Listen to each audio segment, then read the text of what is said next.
getting closer to BYU football. August 30th, just 24 days away. Pro Football Focus released their all-Big 12 preseason team.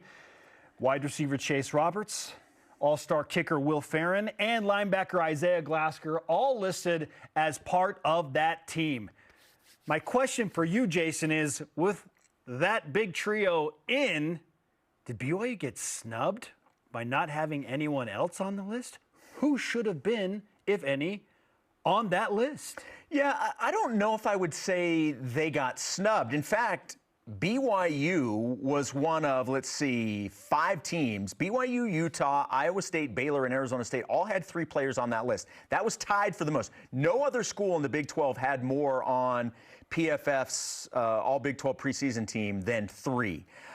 I think if there were one player that I can certainly make a case for and would not have been surprised to see him on it was Jack Kelly. Captain Jack. Yeah, that's the one that probably stands out the most. Certainly, I think Keanu Tanavasa is another name that you could look at, but the one that I immediately went to was Jack Kelly. Yeah, savvy.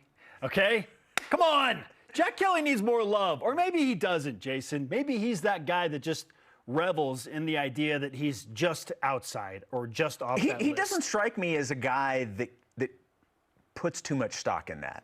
I don't know if he puts any stock in it. The dude just wants to play football, and he wants to play it at a very high level. So, yeah, I don't think that there is really anybody besides Jack that could throw up the flag and be like, what the heck, man? He's not going to do that. Not to say that BYU doesn't have several very talented players on the roster.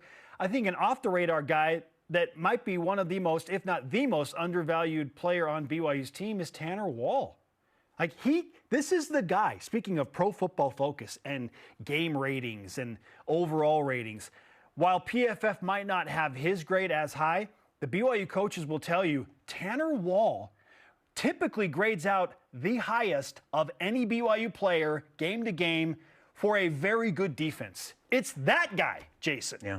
So he's not going to get maybe the accolades that some of the others do, but I feel like we need to pay way more attention to the continuity and the composure and the presence and the leadership that he brings for the BYU secondary. He is Mr. Steady right there. I'd put him on my all-Big 12 team at safety. He's not going to be on a lot of NFL radars, but for what he does for this BYU team, how valuable he is, he's a guy that I feel like deserves more credit. Okay, so mention, and don't look at your script. Don't look at the script. And you may have already seen it, so you may know the answer to this. Okay. So please be honest. It's the honor system here on this show, okay? Okay. So we mentioned the 5 teams that have the most, tied for 3. 13 of the 16 teams in the conference had a player on this list. There were 3 teams that did not. Ooh. Do you know the 3 teams that did not? I have not seen the script. Okay, all right. I'm looking at it. I got the answer. Who do you think the 3 teams that did not have a single player on PFF's preseason list? A single player. 0. I'm going to go with Houston. Okay, that's wrong. Really? Maybe, oh man, this is tough. Oklahoma State? That is correct. Okay, so that's one of them? That's one of them. Does Colorado have a player on the team? They do. So you've got Oklahoma State. I'll give you, I'll just say one of the Arizona schools. Is it Arizona? It is Arizona. Okay. It's not going to be Arizona State. No, Arizona State we mentioned. Yeah. Okay. So that leaves 1. Oh man. Think of a state that you may be traveling to very West Virginia. Very soon. No. Very soon? Yeah. Aren't you literally going to this state? Cincinnati. Yes. Yeah, sorry, I'm thinking football trips. No, I'm literally going to ride roller coasters in Ohio very soon with my son. So Oklahoma State, Cincinnati, and Arizona are the only three schools of the 16 that did not receive a player on this list. Well, the love has been spread around for the most part, so I guess we can't be too upset that BYU doesn't have more than 3 guys. Another name that BYU fans are going to be asking about is Keanu Tanavasa. Whoa. If he's one of the highest-rated defensive line prospects in the NFL draft, how can he not show up on the all-Big 12 That's team? why I said I can certainly make a case for Keanu Tanavasa to be on this list as well. He didn't play a full season, and he is a transfer, so while his talent is undeniable, we're talking about returning incumbent Big 12 guys that have played the whole season. That's probably why Keanu's not on that list, because he's a transfer and he didn't play the entire season. Otherwise, man, Jason, he has a case to be on that team as well. Well, and look, they definitely nailed the 3 guys that they have on that for BYU. Look, Chase Roberts, I have such high hopes for him. I'm so happy that Can they get him the ball? Can whoever plays quarterback? Yes. We've talked about this before. If you're in trouble, where is number 2 on the field? Well, that's what we saw last year. He was the safety valve. He was the go-to guy. If you needed a first down, on that 4th down, how many huge plays when you absolutely needed to move the chains to keep a drive going did Chase Roberts come up with a massive catch. The dramatic finishes against Oklahoma State and against Utah. Yep. Those immediately come to mind. So Chase Roberts, I mean, a no-brainer on this. Will Ferrin, the guy's just nails. He might be the best kicker in college football. No, yes, I fully expect him to be in that running all season long. What a luxury for Kelly Papinga to have on his special teams unit that guy kicking the ball through the uprights consistently. And then obviously Isaiah Glasker. I mean, they certainly got those 3 right, but yeah, like there are guys, and I love the case that you just made for Tanner Wall. He's one of those guys that is he just makes the right play. All the time. He's in the right spot. He makes the right play. He makes the right read. That's you know, everybody wants to talk about the players that are the flashiest but the guys that are just where they're supposed to be every single time and make the play, make the tackle. He understands angles beautifully, which is paramount for a safety. Yeah. I love the case that you made for him. All right, those are the players that we believe, if they're not already included, should be on the All-Big 12 preseason team.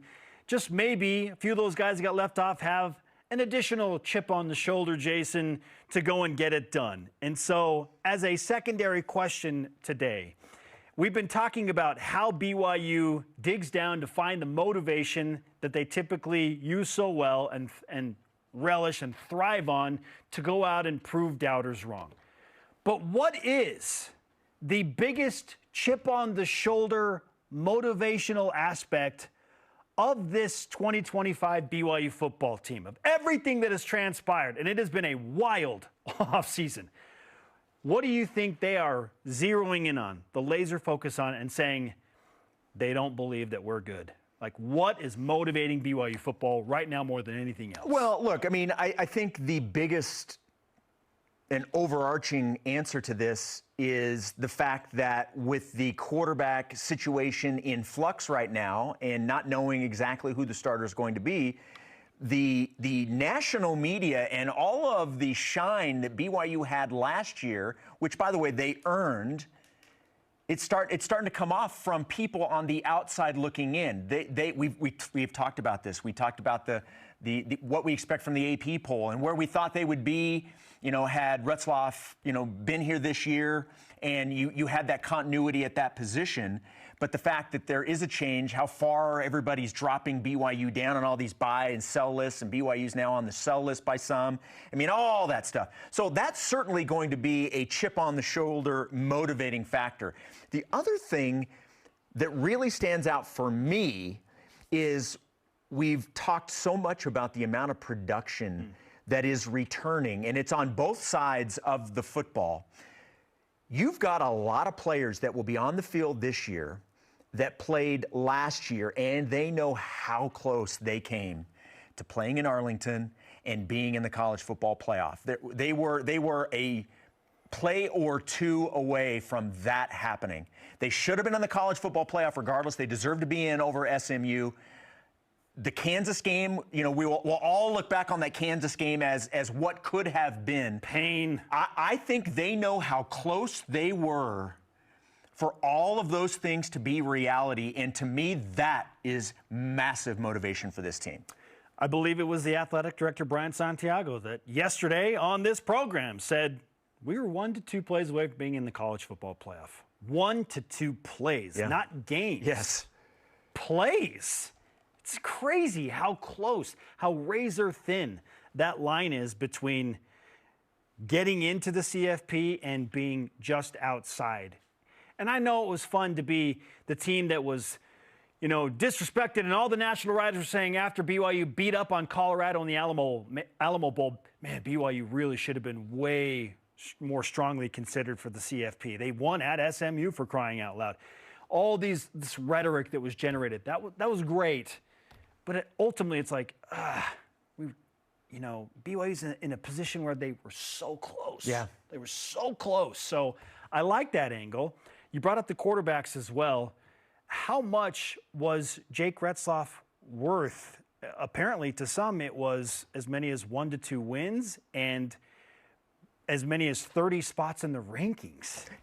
And do you think it is specifically Retzlaff, or is it just the fact that you would have had a veteran quarterback? Do you think it's more the position and the situation? It's the continuity. Yeah. Stay old, get old. You bring back your returning starting quarterback for an offense that has most of their primary weapons back, and you got the guy who's going to get everyone in the right position at the right time. The guy's been through the battles. Yes. And we all anticipated that Jake was going to take a step forward. Mm-hmm. Sure. That his completion percentage would get better, that his touchdown to interception ratio would improve. But all of that's off the table now. So I understand why the national media says, okay, well, BYU is not a top 25 team anymore. And yeah, they probably go from a team that's a legitimate Big 12 championship contender to, in their minds, a bowl team that wins 7, maybe 8 games, and they finish like 6th or 7th in the conference. That, to me, is a massive motivating factor for BYU.